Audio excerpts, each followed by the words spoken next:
Welcome to how to make a Titanic swim dress in about $20 or less. Here I'm going to show you how I've managed to put together a basic kimono style Edwardian dress for not very much time and not very much difficulty. You'll most likely find all these materials in your closet already or at a local thrift store or department store, whichever is closest to you. Let's get started and I'll show you how. For step one, start with a basic A-line dress or straight dress, which means it doesn't pull out too much, doesn't have too much flow and swing, it just stays pretty much straight. And also look for one that comes to an empire waist. That means the line just ends right underneath your chest here, and preferably one that has a straight across line on the chest too. You can go with short sleeve straps or just strapless like this one. And then try to avoid materials that are too shiny. They did have silk back then, but they didn't have this real high shine silk taffetas and things that more modern dresses are made with today. So avoid those and preferably stick with a plain color, not anything with a really vivid pattern to it.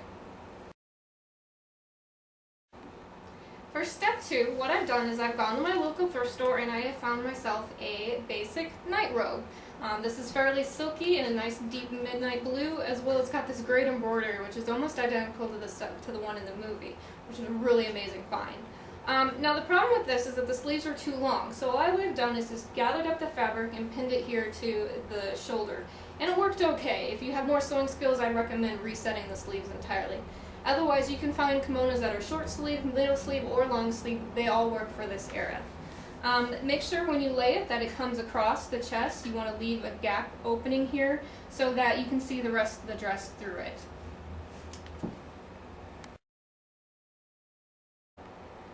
For step three, I found myself a basic scarf, or you can choose a really long rectangular piece of fabric. And you're just simply going to position it right underneath the empire waist and tie it around the back in a bow or in a tie and let the long ends hang down. If you need to, you can take a safety pin on each side underneath and fasten the sash around it just so it doesn't slide down when you move or walk. Other than that, you're pretty much good to go, and this almost completes your outfit. For the last little bit, if you're going to a daytime event, be sure to look for a really wide brimmed hat to wear to cover yourself and keep the sun off your head.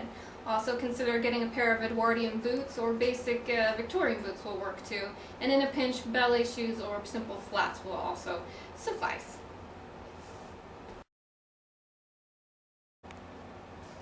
Here's another swim dress I put together from a few vintage pieces I found at a vintage thrift store.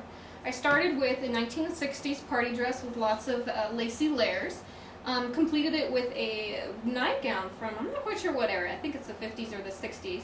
Had this sheer pink gauze, which reminded me a lot of what was on the original Titanic swim dress, and had a nice lace upper bodice. And again, I used the same purple sash I used before, tied it around in the back, and presto changeo, we have another vintage Titanic swim dress.